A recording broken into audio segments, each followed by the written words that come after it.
Hey quilty friends, it's time to work on block 4 of the Sew Sampler Flowering Quilt Along, and this month's block is called Party Time, Thyme. So let's get started.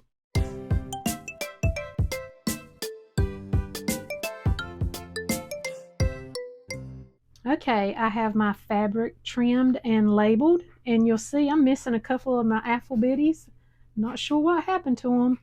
I'm thinking they may have fallen on the floor and got swept up in the garbage, so have to get creative on substituting C and G, but maybe they'll turn up. I have my directions ready. I have changed out blades in my trimmers, and I made a practice block.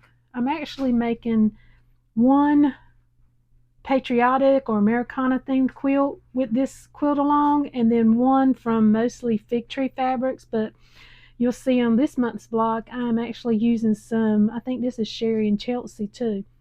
So I'm going to walk through how to put together this month's block, block 4, Flowering Quilt Along, Party Time. And here is the Americana themed one I made. It's a fun block to make. I really like it. So here we go. Oh, I do need to put in a fresh needle because the one I've got right now I've sewn with quite a bit. Well folks, what happens when you have spent the last several minutes trimming half square triangles and talking to everyone and did not have the video going.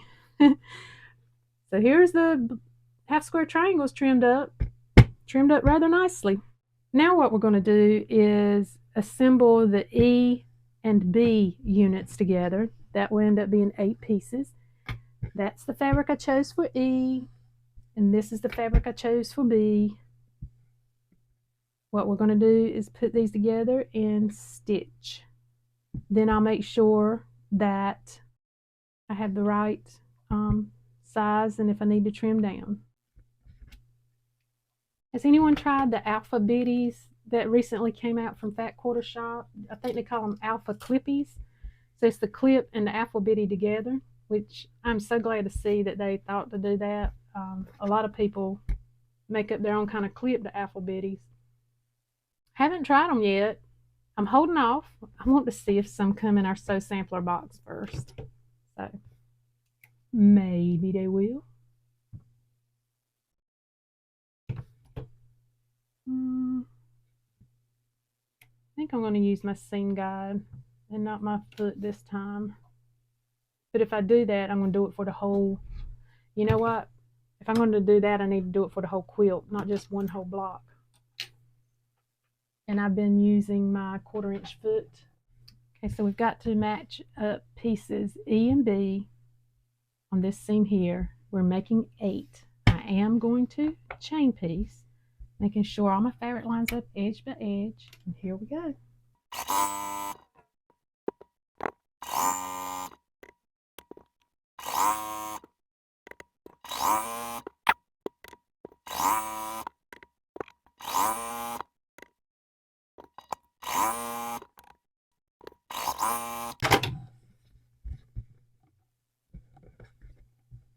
Got these stitched. I'm going to snip them. Then I will set the seam and press. Instructions say press to the larger piece there, piece E, which is peach in my choice. So I am going to press these to the peach. First I'm going to set the seam.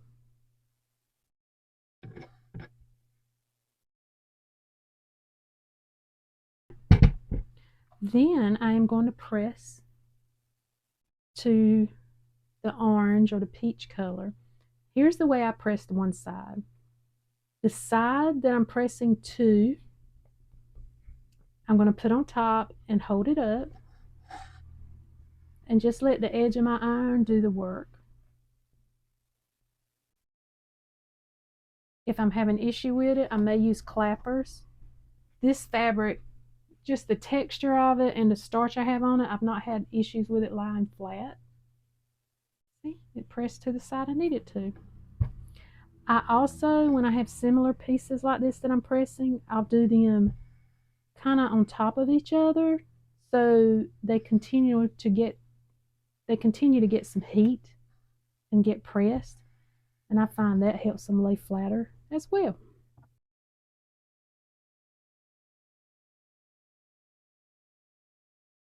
Okay, got these pressed. Now I want to make sure they are the right size.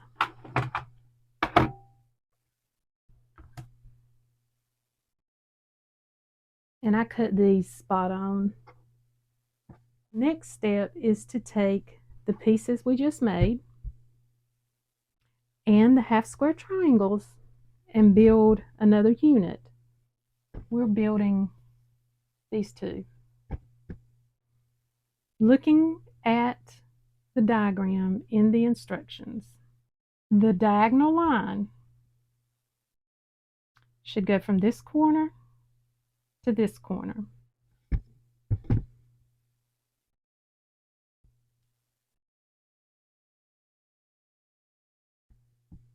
Just like when we made the half square triangles, I'm drawing the line we're going to cut.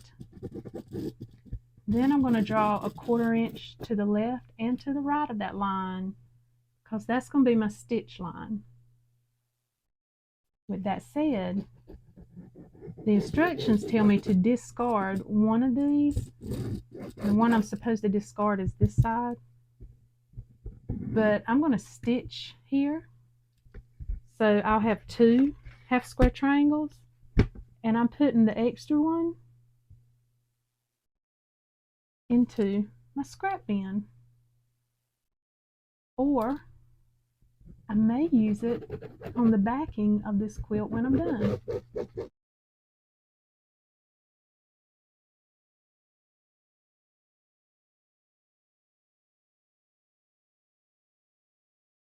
This piece like this.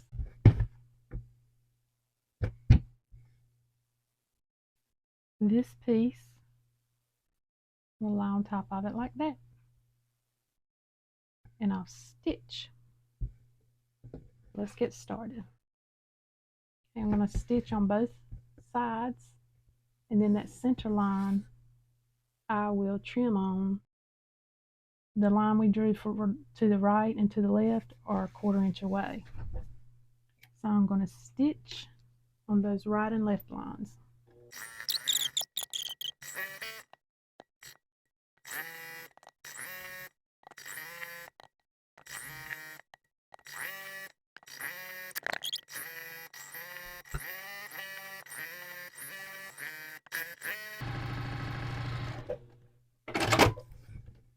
I'm going to snip the threads from my chain piecing.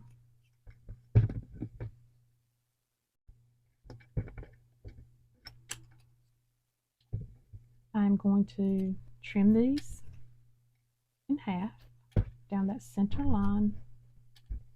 Then I'll press these.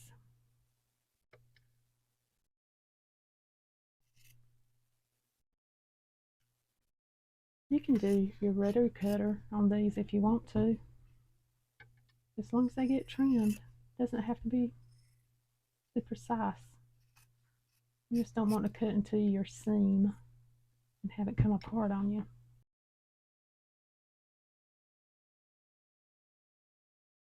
The one with the smaller triangle here is the one we keep. This is the one we're discarding. See how that looks? Versus this one. Let's press these. Okay, I've separated the ones I'm keeping for my scrap stash, and I've got the ones that I'm using for the flower. I haven't trimmed them yet. You can see the dog ears still there. So I'm just going to take a quick measure of these to make sure they're in the right size, and I'm going to clip those dog ears. Okay, I've laid these out. I've trimmed them up, and I'll talk more about this with the finished block, but I did make an error on some of my pieces for the sizing, and I'm going to show you how I cope with errors. I don't want to not share my mistakes with you, because I am such an imperfect person, and no one is perfect, but I like showing my flaws and being transparent with my stitching because you can learn from my mistakes, and we all need to learn how to bounce back from oopsies, all kinds of oopsies in life. So for these squares for our flower, and I love my prints and my colors together. Might be too much color for some folks, but I think that's pretty. I have placed them how they should be stitched together. I've got two of each because there's two flowers. We're going to stitch here and here, here and here first. Set those seams, press them, and it looks like these will probably be pressed. Yeah, I'm going to do these according to the directions. Once we have these two stitched together, we're going to come back and stitch it horizontally, following the directions of which way to press the seam. And of course, I set the seam and then press it. So let's get started with that.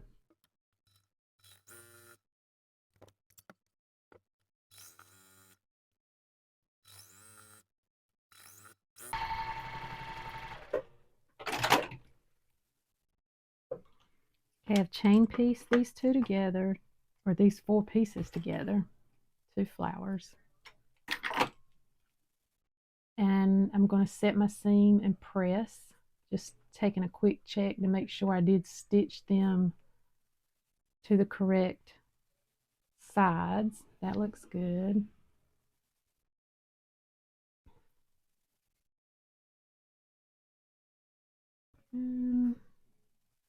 That looks good as well. And as you're stitching along and pressing, sometimes you'll get your seams will become not distorted, but see how that press seam has gotten pinched up somehow? Just do future you a favor and correct those as you go. Like as I'm pressing this seam, I'm going to fix this one as far as pressing it again. Future me will be thankful, so when I'm ready to quilt it, I don't have to go through and do a lot of the hard pressing like that. Now, all that's left is to stitch this horizontal seam, and these two blocks will be finished until we have our other two blocks that are the petals, the leaves made. Now, when we stitched these two together, there were not any seams to align. You did want to make sure you didn't lose any points if possible. So I didn't lose any points, but it wasn't too difficult on this type of seam, believe it or not. When we stitch this horizontal seam, we do need to align our center seam. And that shouldn't be too hard because we can nest the seams. And nesting the seams means you have one seam that's pressed to the right, one seam that's pressed to the left. So when you come up to stitching these, those two seams will bump up against each other, and what we say lock it in, because if I try and slide them, they won't slide out of that alignment too easily. So now that I have these locked in, I want to pin it so it doesn't slide around once I'm sending it under the poke myself, sending it under the presser foot.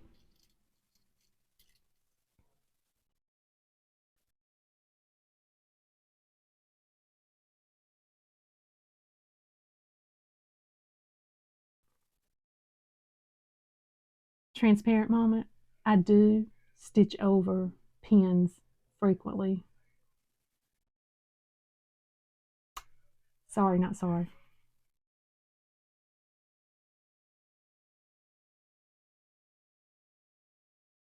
Just going to set that seam and press and do my other one. Right. Our second flower, same way. Nest those seams.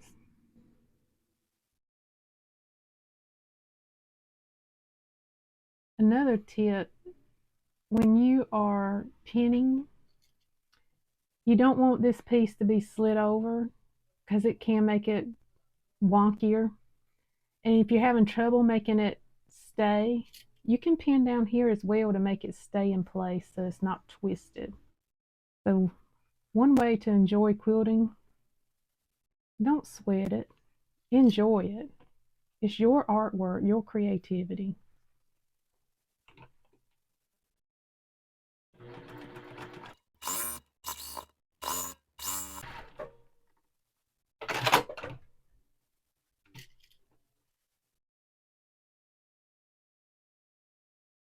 I'm pleased with that. The mistake I made in measuring one of my pieces ended up me having to trim these where they're a ½ inch smaller. These 4 pieces are ½ inch smaller each than they should be. So overall, that's going to make my block about 1 inch smaller all the way around.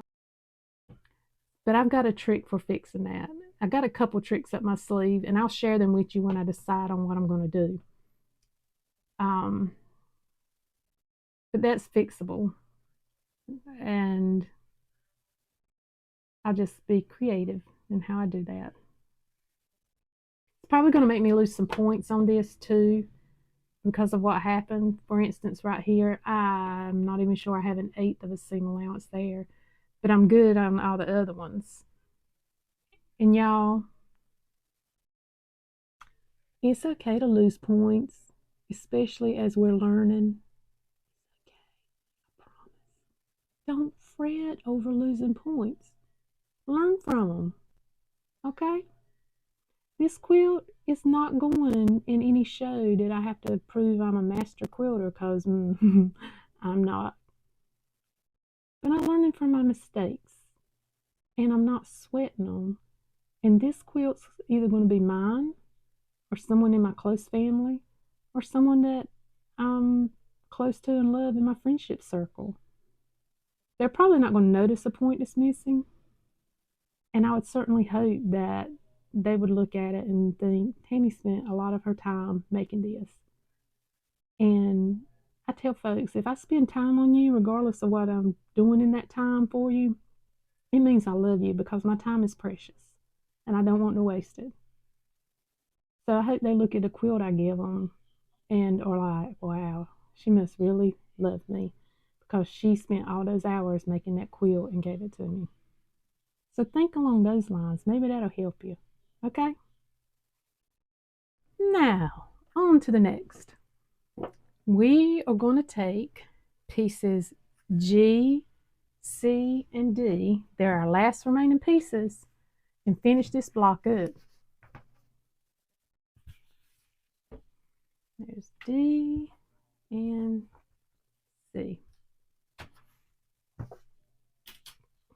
Okay, I ran out of having enough fabric to cut the squares big enough for 2 blocks. What I did, I found 2 fabrics that coordinate well together and cut 4 for one block and 4 for the other block. Because I didn't want to buy fabric for this project. I want to use what I have. And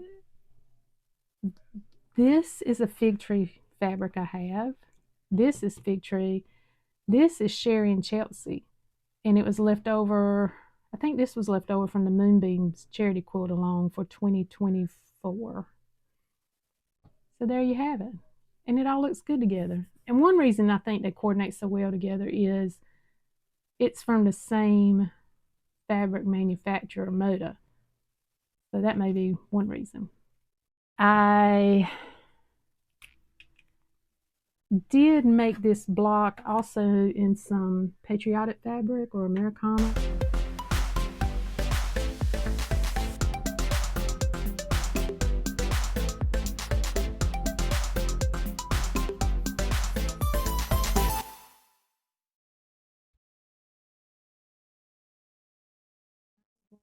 Pay attention to the direction of my fabric, and depending on which part of the leaf or direction the leaf's going, I need to make sure I'm placing this vertically or horizontally.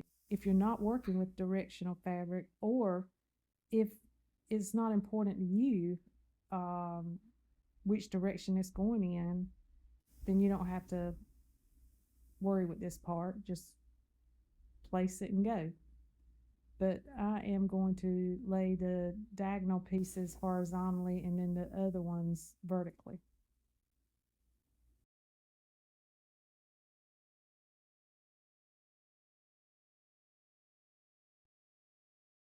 To place our corner triangles or corner squares here and somewhat snowball these corners to give them the effect of the leaves, placing them in the center points and then the outer points opposite of those center points. And I drew the diagonal line that I'll be stitching on ahead of time.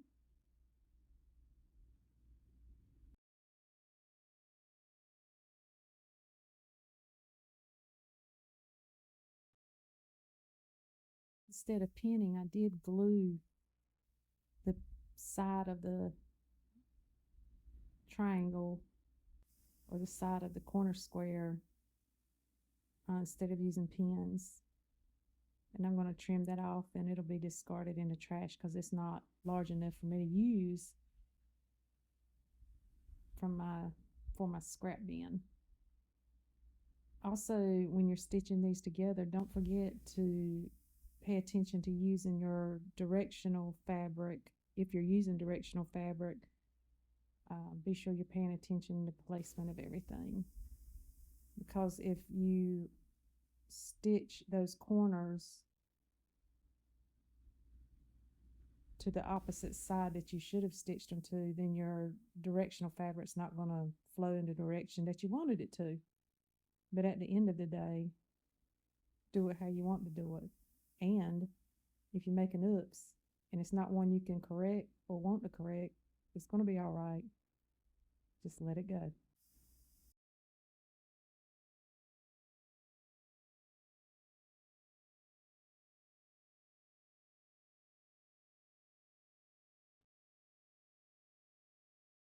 Fresh from the press, and you can see I crinkled them up a little. Wasn't paying very good attention, it appears. So just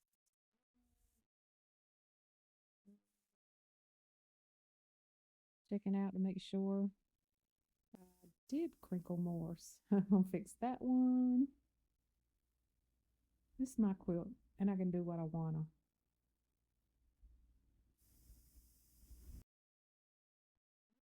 Lay these out and see about the directions, if I got everything for the direction of the print like I wanted and it looks good.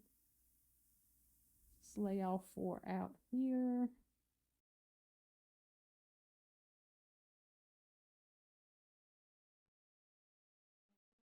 Squares. These are small enough. I am not drawing a diagonal line. I feel confident in using my presser foot in that area to guide it through from diagonal to diagonal. So I'm going to wing it on these, but you do what works for you. Draw a line, use diagonal seam tape, whatever works best for you.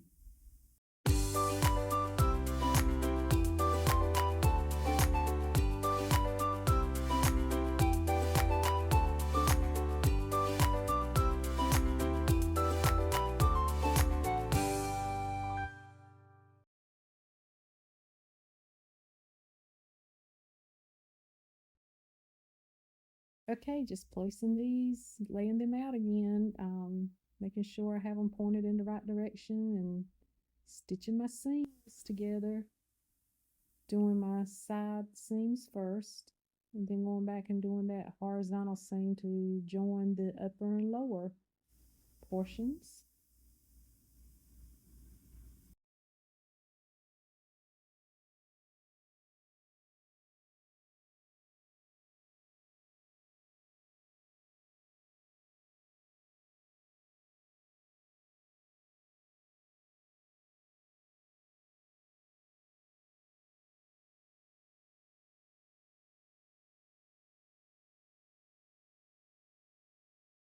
Now doing the second block of the leaves with my fig tree print. Don't have to worry about directional fabric here because there's not any. Woohoo!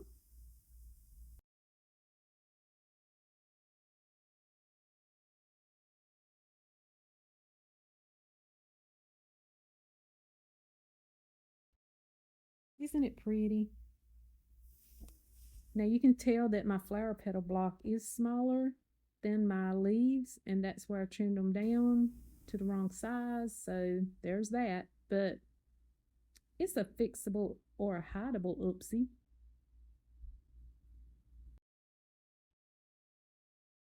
And here's how I'm fixing it. I am adding a border to it or a sashing, whatever you want to call it. But I think I did about an inch and a quarter. So it will measure up and equal the size block I need. And it turns out just fine. Looking at my photo to see I have my petals and then my leaves opposite each other on the diagonal. So I'm going to lay these out and place them accordingly. Let's see, do we have any seams to match up? I'm just going through here to look as it's laid out. Do I have any seams to match up? That border helps a little bit with not having to match the seam. Otherwise, I would have matched those two there. So if you cut yours right, you'll get to match the seams up. I don't have to match my seams since I made an oops and I have a border around it.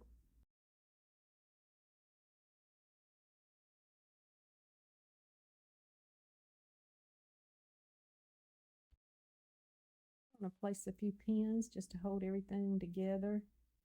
Make sure I have it all matched up, but so the fabric all fits in there in case the top or the bottom is a smidgen larger or smaller. I'm just pinning to make sure everything stays in place.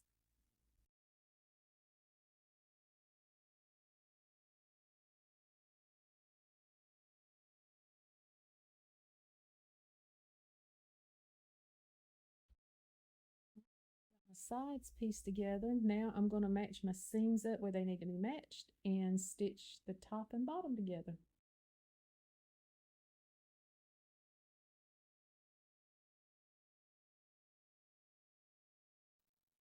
Can't tell that I didn't plan it that way unless you're looking at the instructions and comparing it. And besides, it's my quilt. I can do it any way I want to. Hope you enjoyed this. Please give me a thumbs up if you did and subscribe to my channel, and we'll do next month's vlog soon.